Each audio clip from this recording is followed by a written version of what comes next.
Hello students, তোমাদের সকলকে স্বাগত জানিয়ে আজকের ভিডিও শুরু করছি।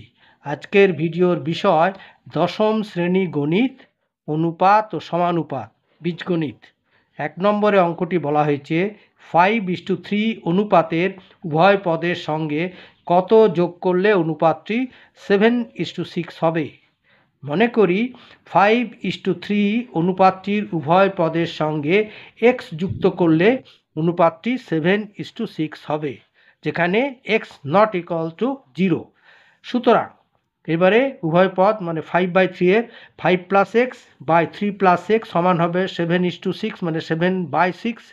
এইবারে কোনাকুনি গুণ করলাম, দেখো এই যে এইটাকে এইটা দিয়ে এবং এটাকে এইটা দিয়ে, তাহলে হলো কত 30 প্লাস 6x সমান 21 প্লাস 7x।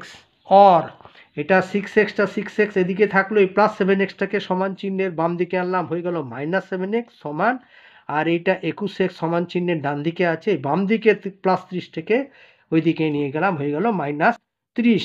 তাহলে হলো কত মাইনাস বড় আছে মাইনাস চিহ্ন, তাহলে -7x থেকে 6x গেলে x সমান মাইনাস বড় আছে 30 থেকে 21 বিয়োগ দিল 9, তাহলে -x সমান -9। এবার মাইনাস মাইনাস কেটে দিলাম, অর x ইকুয়ালস টু 9। আচ্ছা, পরের অঙ্কটি হচ্ছে a:b সমান 8:7 হলে দেখায় যে within bracket 7a - 3b 11a - 9b সমান 7:5। আচ্ছা, প্রদত্ত a:b সমান 8:7 এটা দেওয়া আছে, তাহলে মনে করি a সমান 8k এবং b সমান 7k, যেখানে k নট ইকুয়ালস টু 0।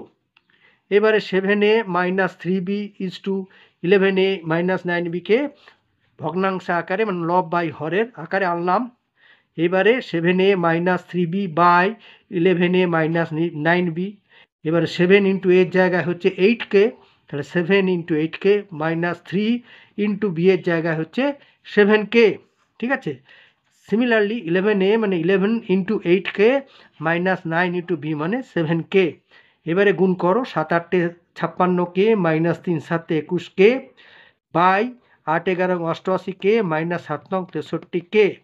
আচ্ছা, এইখানে দেখো এখান থেকে এখানে নিয়ে এসেছি, তাহলে 56 থেকে 21k বিয়োগ দিলে হবে 35k, আর 88 থেকে 63k বিয়োগ দিলে হবে 25k। কে কেটে গেল, 5 দিয়ে 35কে কাটলাম, 5 × 7 = 35, 5 দিয়ে 25কে 5 দিয়ে কাটলাম, 5 × 5 = 25, তার মানে হলো 7/5 সমান 7:5 প্রমাণিত। ঠিক আছে।